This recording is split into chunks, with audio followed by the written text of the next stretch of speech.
Sehingga mereka tahu sebentar lagi Islam ini akan bangkit. Nah, antisipasi itu agar kebangkitannya itu tidak direspon gitu, bikin pencitraan bahwa tadi itu penyatuan umat Islam itu hanya akan membawa kejelekan.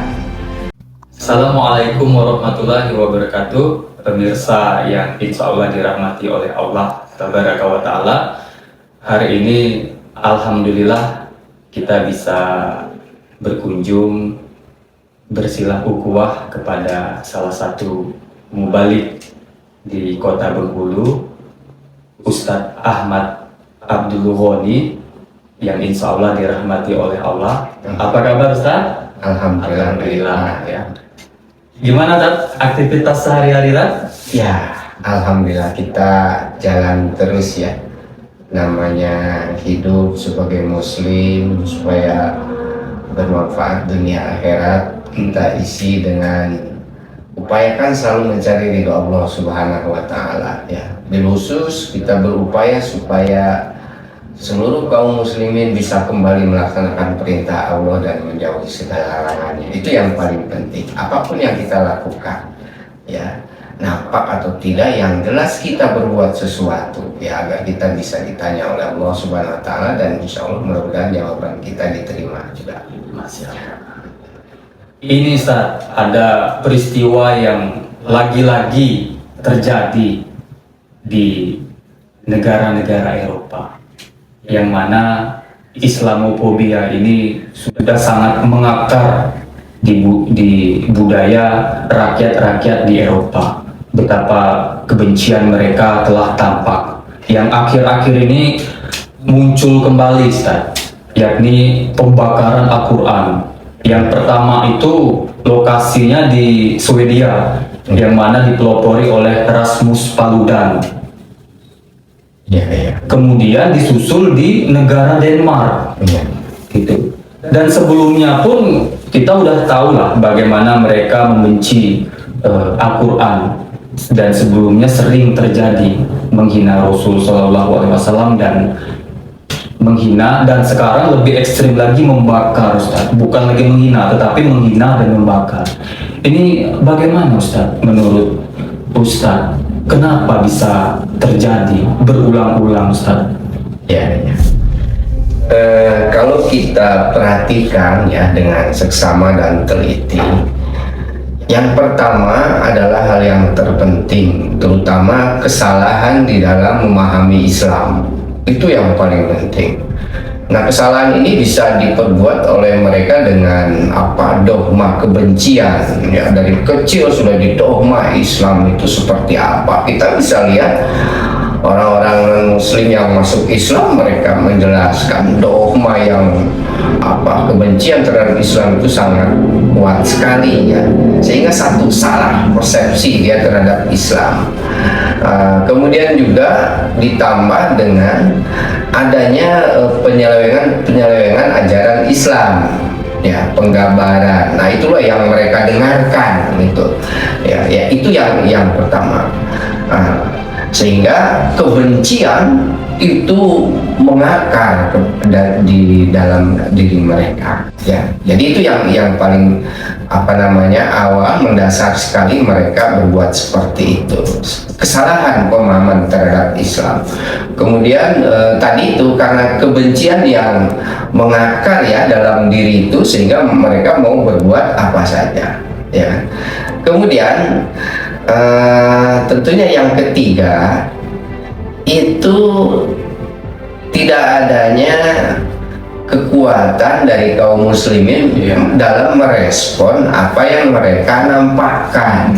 Tidak seperti dulu. Kalau dulu zaman kehilafahan Turki Utsmani saja, ketika sudah rendah, di mana ada rencana bikin drama untuk menjelekkan Islam, itu kehilafahan Turki sudah mengancamnya akan mempersiapkan pasukan. Nggak jadi itu padahal dalam kondisi ya kehilafahan sudah mundur, sudah lemah gitu, tapi punya wibawa seperti itu. Jadi memang karena tidak ada istilahnya Islam ini nggak punya kekuatan gitu.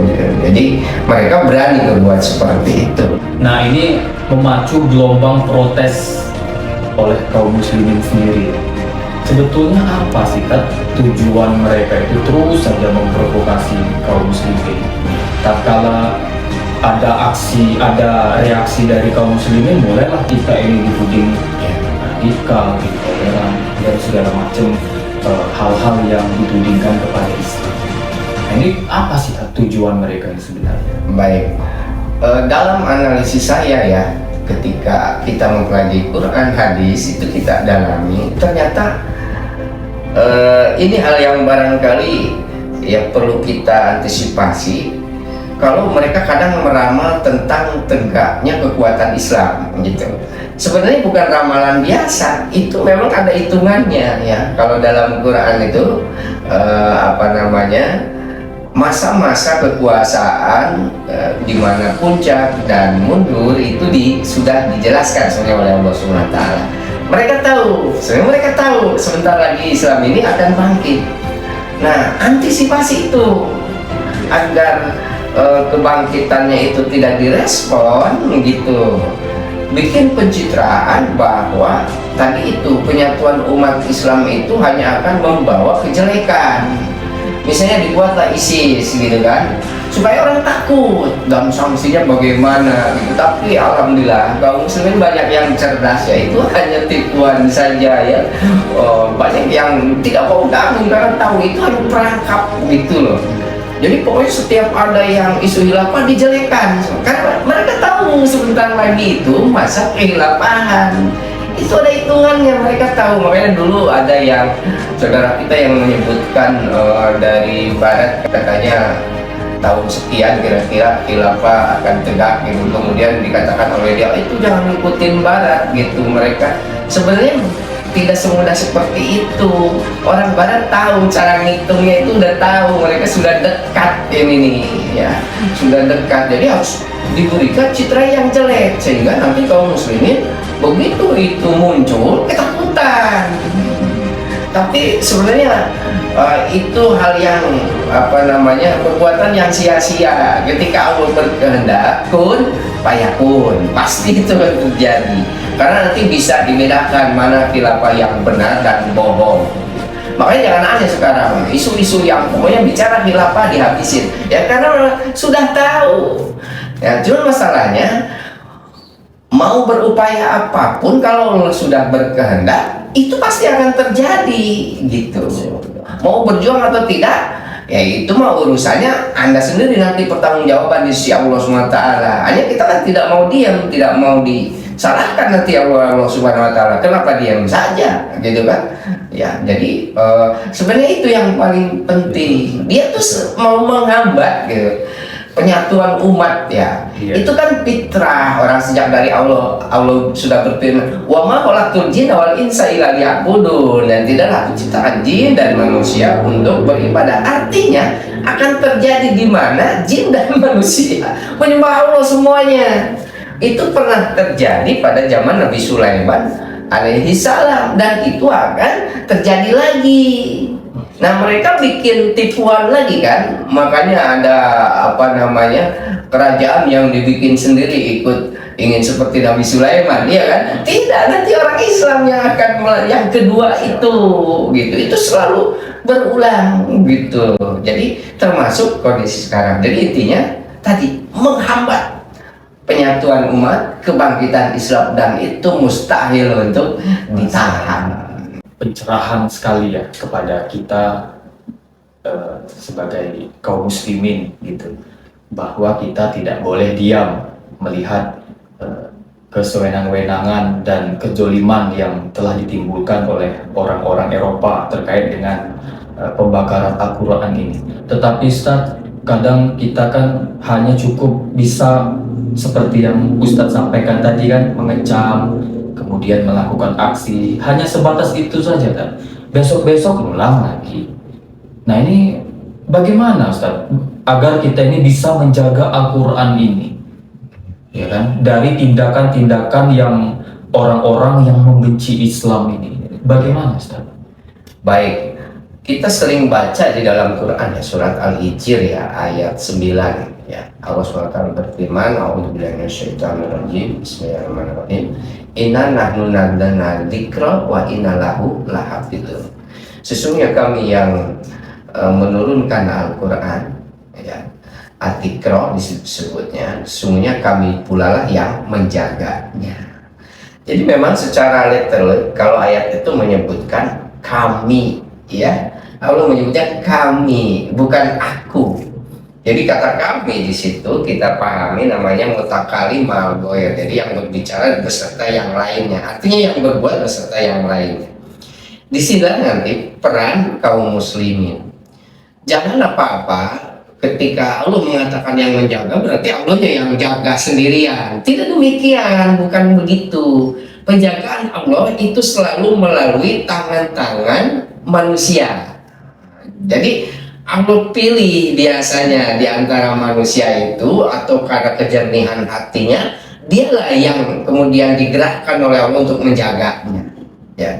Kalau dulu ketika ada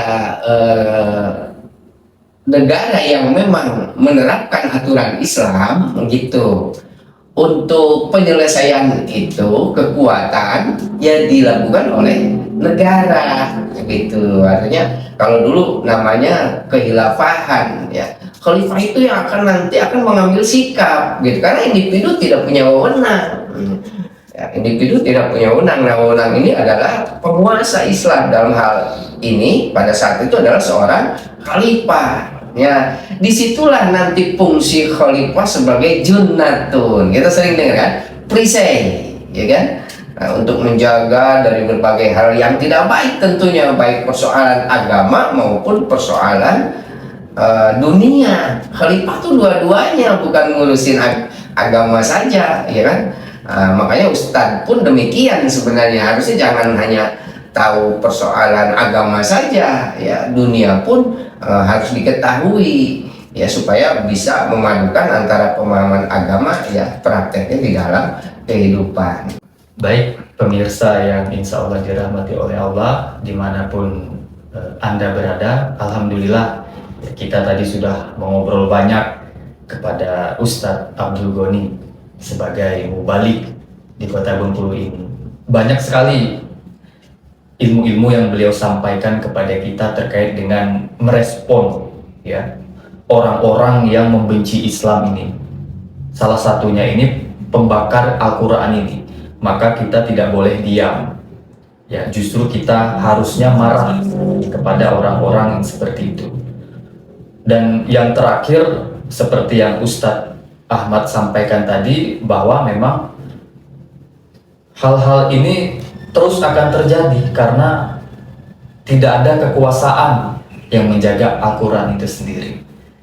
Kami ucapkan terima kasih banyak kepada Ustadz Ahmad telah meluangkan waktunya untuk mengobrol dan diskusi terkait dengan respon kita sebagai seorang muslim terhadap orang-orang yang membenci Islam.